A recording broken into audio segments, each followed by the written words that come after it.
Chapter 2. Out again into the night where the dull light obscures the decisive lines of reality and casts over the immediate world a kindly vagueness. Now, it is not a matter of all black and white.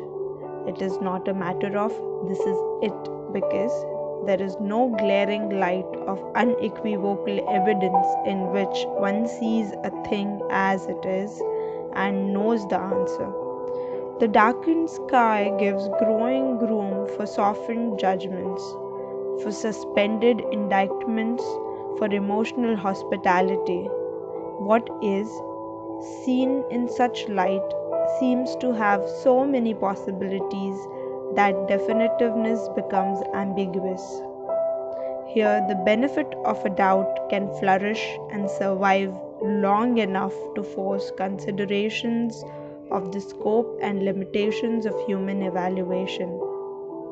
For when horizons grow or diminish within a person, the distances are not measurable by the other people. Understanding grows from personal experience that enables a person to see and feel in ways so varied and so full of changeable meanings that one's self-awareness is the determining factor.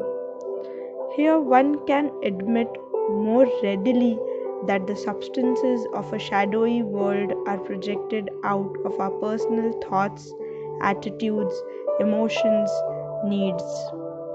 Perhaps it is easier to understand that even though we do not have the wisdom to enumerate the reasons for the behavior of another person, we can grant that every individual does have his private world of meaning, conceived out of the integrity and dignity of his personality. I took away with me from that meeting a feeling of shared respect and eagerness to meet Dibs. I had caught the contagious element of impatience with smug complacency that will abandon all hope without trying once more, always just once more, to unlock the door of our present inadequate answers to such problems. We do not know the answers to the problems interlacing the field of mental health. We know that many of our impressions are fragile. We realize the value of objectivity and calm, ordered study. We know that research is a fascinating combination of hunches, speculation, subjectivity, imagination, hopes, and dreams, blended precisely with objectively gathered facts tied down to the reality of a mathematical science. One without the other is incomplete. Together, they inch along the road in search of truth, wherever it may be found. So I would soon meet Dibs. I would go to the school and observe him in the group with the other children. I would try to see him alone for a while. Then I would visit his home for a conference with his mother. We would decide upon a time for the other appointments in the playroom at the Child Guidance Center. We would take it from there. We were seeking a solution to a problem, and we all knew that this additional experience would only be a small glimpse into the private life of this child. We did not know what it might mean to Dibs. It was one more chance to try to catch hold of a thread that might unravel some bits of insight that could add to our understanding.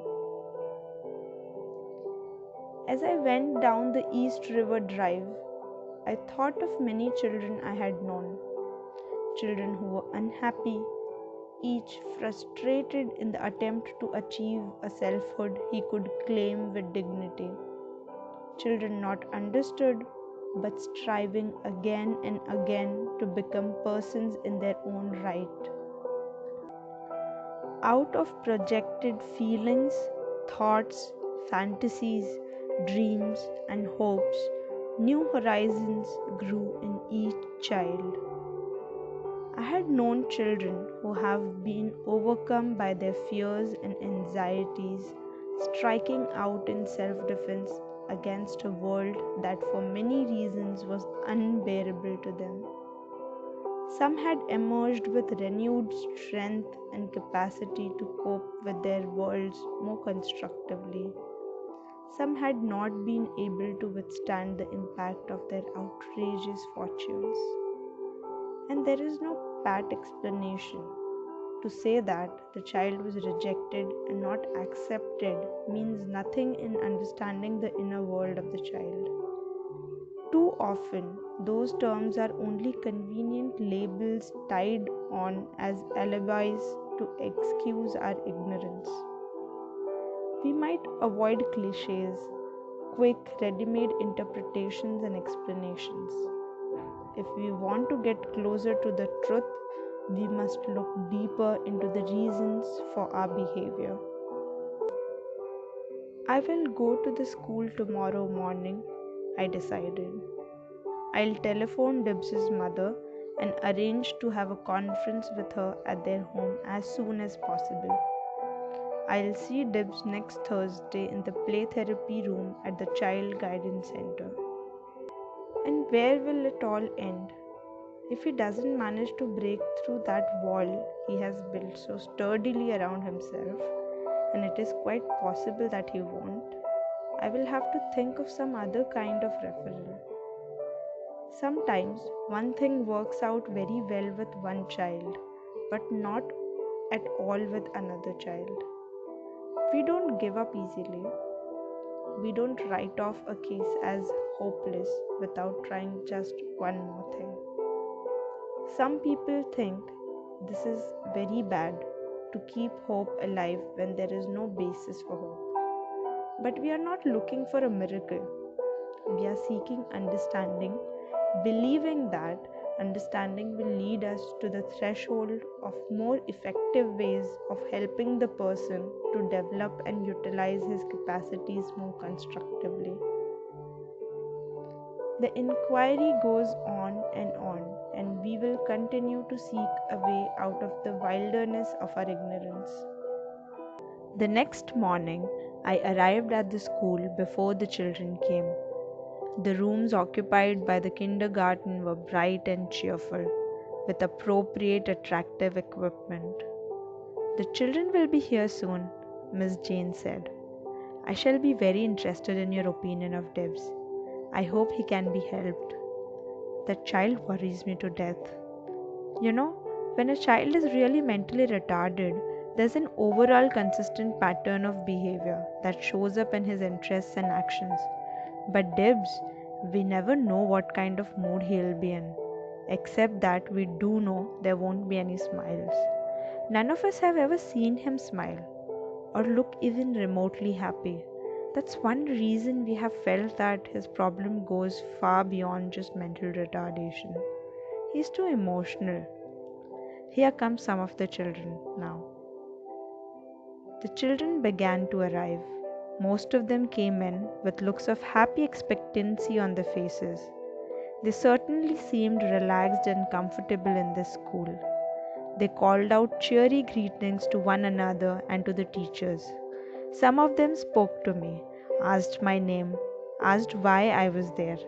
They took off their hats and coats and hung them up in their lockers. The first period was a free choice period. The children sought out toys and activities in which they were interested and played and talked together in a very spontaneous way. Then Dibs arrived. His mother led him into the room. I had only a quick glimpse of her because she spoke briefly to Miss Jane, said goodbye, and left Dibs. He was wearing a grey tweed coat and a cap. He stood there where she left him. Miss Jane spoke to him, asked him if he would like to hang up his coat and hat. He did not answer.